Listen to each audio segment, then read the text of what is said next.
I'm talking, you don't know it's a boy Prince I would there with another daily uploads of TikTok videos to make you laugh, skin teeth, and get stitches in your belly bottom. However, today it's all about different stuff. We ain't gonna do that today. Today I'm putting up some clips of some, Black Lives Matter, bits and pieces of protests, a little bit of knowledge, a little bit of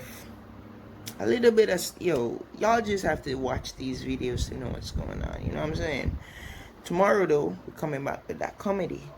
Even though my last upload I told you that the next post would have been comedy, I just feel like some never put up enough content for highlight stuff. So I'm not doing a long video today either. Just I go highlight a few stuff. I'm gonna get a little knowledge. You understand what I say? So anyways, now I'm gonna do no more deeper talking. Let's go straight into the video and then we'll come back with the post notification shout out. And yeah, let's go. Ask you a quick question. You're still out here in violation of the curfew. Yeah. Why are you still marching? Because I matter. My family matter. My friends and fans matter. I got nephews. I got nieces. I got sisters. I got a mama. I got a daddy. I got friends. I got peers. I got all these people standing right here. They fucking matter. Their lives matter. Nobody gives a fuck about us. Okay? Unless we get violent. Y'all care about all this shit being burned down? But what about when the KKK burned our shit down? Where were y'all then? There's a lot of passion. Why were y'all complaining that then? Because they fucked our whole nation up. They fucked up generations of kids. So you can hear the passion. We ain't a grant for kids. You can hear the passion in her voice. We stand for the people who can't speak for themselves. We stand for the ones who've been knocked down. The ones who can't stand up no more because they don't have a voice.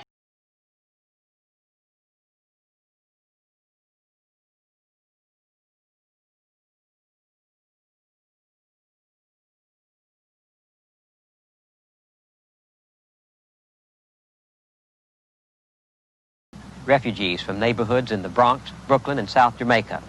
Neighborhoods they saw changing and dangerous to live in. These people saved their money and made their escape to what they called the last frontier in New York City, to Rosedale, to what they hoped would be a safe and quiet life.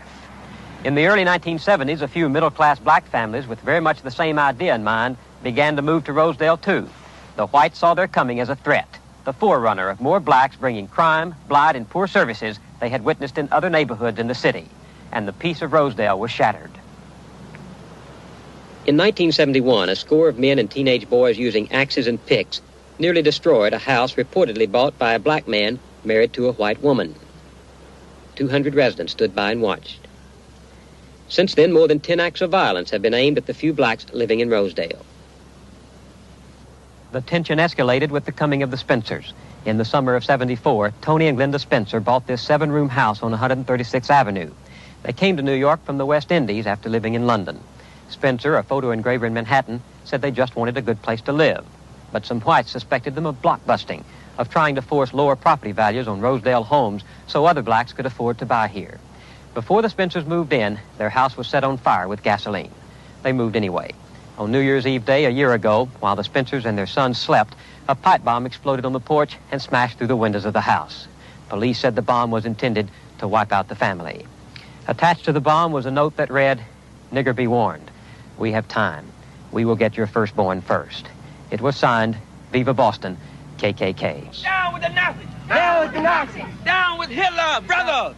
We decided that we would come down here and do whatever we could to help the Spencer family, to help any family that wants to move into a neighborhood and something goes wrong. Somebody comes, bombs their home, burns them, tells them to go back to Africa or some other slur, right? We are outraged by this. This is something that someone dreamed up that we have to mingle. I don't really think that's life. I think we have basic differences. Our lifestyles are entirely different. If I don't feel that I want to mingle with blacks, there's no law in the world that can make me. And this is the issue here. Mike Biggio, unemployed accountant, bought his house in Rosedale for his mother, now deceased. Biggio is one of 2 men charged with bombing the Spencer home. They were acquitted. They're afraid of losing everything that they've worked for. Why should they lose it? Because a black family moves in, that they should be afraid of losing everything they worked for? How would they lose it? How would they lose it? You tell me, how would they lose that? They'd say to you, there's going to be crime here. We've got crime by the firebombing and the pipe bombing that was projected by the whites on a black family. So there's crime right here. There's crime in all neighborhoods, so we're not going to bring any more crime.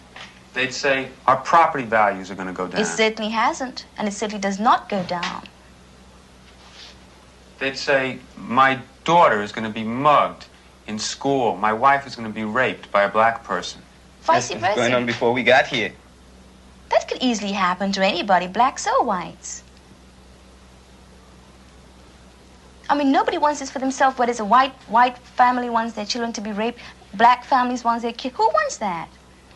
Both sides in Rosedale are frustrated because they believe the scales are tipped against them.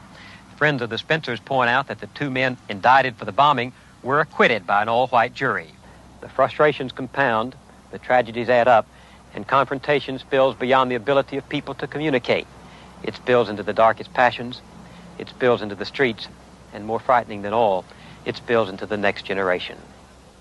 They shouldn't be here. People know that white and black people are never going to get along, so they should just stay apart, you know? Common sense. They just shouldn't try and get together because they just don't like each other, and they never will. It's the truth. What do you think of black people? I don't like them. Why? I really don't. Because I just think that they're always looking out to make trouble. They never want to be friends. It's the truth, man. They never want to be friends. If they see you on the if they see you walking down the block, they won't turn around and say, hey, you know, how are you and stuff. They turn, hey, Honky, what's the matter with you, man? You got an ugly head. Every time a group of blacks get together, they want to help Rosedale with their problems. We don't need any outsiders helping us with our problems. We've been doing good enough for all these years we've been here, and we'll keep doing good enough. And we'll stay white, period. White on. White on. White on. This is the thing. White on, everybody. Just like the other stuff, just like our other slogan. Black is beautiful, but white is out of sight. That's all we got to say. They had right on, we got white on. Now we say we are white, and we are proud of being white. Hey, look. Let me tell you something. We all came into this country in plain English on the heels of our ass. The white ethnic American, that's Italians, that's Irish, that's Germans, that's Jews. Everybody that came into this country came in with nothing. And we got something. Nobody ever did me any favors. Nobody gave me anything. Anything I got, I worked for. These people want anything and they don't want to work for anything. This is what they want. They come up from the South, they go on welfare. They come from Puerto Rico, they go on welfare. We're sick of paying for these people. Go home where they came from. Blockbusters, that's what they are. I hate niggers. Coming back on slow. Let's get back to Mama.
Turn around, Yum. Don't come back. Don't come back. Don't come back. There's a new boy born in one town. riding down this block, and these white people start saying, "Get out of here, niggas. You know, get out of my neighborhood. Don't come to this neighborhood." And then they start hitting on her. Throwing rocks and everything else. Throwing rocks. Because we were in their neighborhood. We went on a bike hike to McDonald's. We didn't mean to bother anybody. We had a nice We saw a parade. We saw a gathering, so we went down there to see what was happening. All right. I mean, we didn't bother anybody. We weren't looking for trouble. I never even know people around here were like that. I've never experienced anything like this in my life. What happened to you? Nothing happened to me, but this little boy, short boy about my size, or little short, had picked up a rock, and he was in the front of all these tall honkies. But he threw the rock. He tried to hit my sister, but he almost hit me about that much away from me. And I was sure wish he had hit me with that rock. I would pick up the rock right next to me and hit him right dead in his face. They always say niggas are doing everything. They always say we're doing everything, right? Every time the white people come down the block, we don't push them out their neighborhood and throw rocks and start hitting them. We don't bother the white people around our neighborhood, but when we get in a white neighborhood, they just push us out. Yeah. Everybody with us, they said we're nothing, you know, they were a piece of dirt, dogs. I mean, that's the way you treat an animal. I mean, God, we're human beings. You don't treat other people like that. It's just wrong. Black, white, I don't care. A person is a person. Skin should have no bearing on how you treat a person. That's just wrong. I hate their goddamn guts. Speak. I can't say that I hate them. I can't say that it's totally the kids' fault. I mean, I'm sure their parents had some bearing on the way they feel and everything else. I think it's just the system. I don't know. I can't say that I hate them because I don't hate anybody. Do you forgive them? No. No. Can't take back no hurt. But they gonna always do that. They always spit on us like we some dogs. They always gonna spit back on them. Ain't nothing gonna change.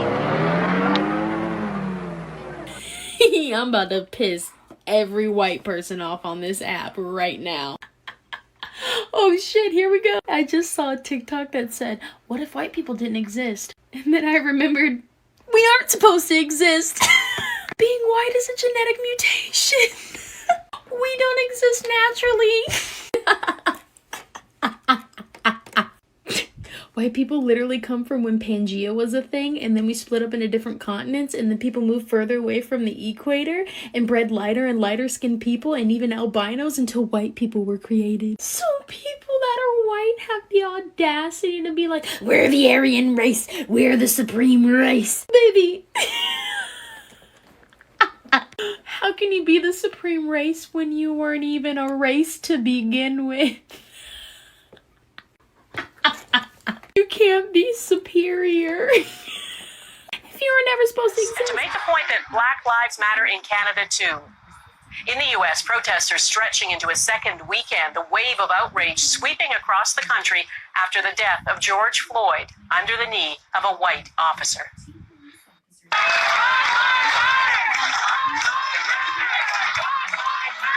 Here on Parliament Hill, thousands gathered to stand in solidarity before marching through the streets. Prime Minister Justin Trudeau took part in it too and took a knee. Our Abigail Beeman is in the midst of it all tonight. Abigail. Well, Donna, it's a very large rally by Ottawa standards. Thousands and thousands of people came out to show their support. There are still thousands of people here behind me at the Human Rights Memorial. Another thing unusual for Ottawa, businesses boarded up in advance of this demonstration, something we haven't seen in recent memory. But everything here stayed peaceful, and that was the organizers' intent all along. Oh my God! Oh my God, baby! You're okay! You're okay! You're okay! You're okay! Oh my God!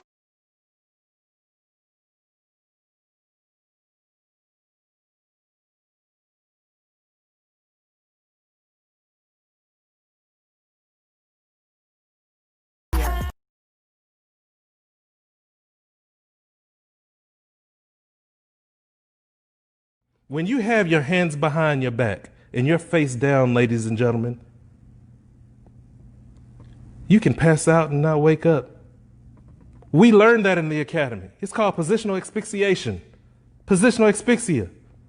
For those who are police officers on this page, corrections officer, especially corrections, jailers, people who's working prisons, prison guards, you all learned about positional asphyxiation because I taught it. I ran the academy when I worked for the state jail. I used to be a correctional officer as well. We had a whole course talking about positional asphyxiation. Because when you're face down and your arms are behind your back, your chest, your rib cage, your lungs need to expand so you can breathe. But by you being combined and bound and face down with your hands behind your back, it's hard to get oxygen. It's hard for your lungs to expand. And that night, an angry mob of white citizens lynched Ms. Lawrence for her audacity. Her home was then burned to the ground. Her son, Alexander, fled to Boston. Racial terror lynchings often had the atmosphere of carnivals, with food vendors and souvenir stands. Hundreds or thousands of white people would often gather to watch and take part in the torture and murder of black citizens. There has been no effort in America to confront this legacy of racial terror. While hundreds of Confederate monuments litter the landscape in southern states, there has been no public recognition of the violence endured by black people. On October 7, 1910, a white mob in Montgomery, Alabama tried to abduct and lynch black men being held in jail on suspicion of miscegenation, or interracial sexual relations. When they were unable to get the men out of the jail, the frustrated mob lynched a black taxi driver named John Dell, who was sitting in his cab nearby. Come back, guys.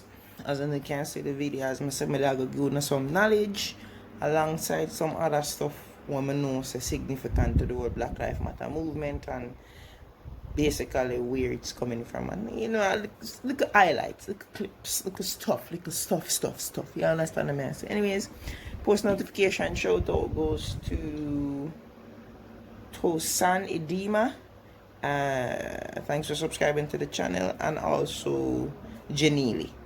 Thank you very much for subscribing to the channel. Welcome to the family. Guys, I'm on my road to 100 subscribers right now. For some strange reason, I don't know what's going on. It's going up, but it's going up real slow. So guys, I don't know. Y'all need to share the videos and like, share, subscribe, make the thing work. Anyways, you know, it's your boy Prince I. Until tomorrow again, we're out. I'm just kidding. Guys, anyway, there are a lot of stuff that needs to be highlighted about this whole Black Lives Matter movement. However, I can't do it on my platform alone.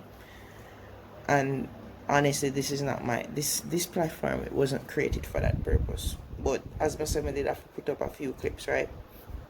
There are a lot of good in the world. We have a lot of good people. We have a lot of bad people. We have a lot of good cops. We have a lot of bad cops. The greatest thing I can tell people, please don't preach hate. You understand? Because at the end of the day, we are all one race, which is the human race. And if we start hating because of mistreatment or whatever, you know, so the world not go better. So just preach love right through.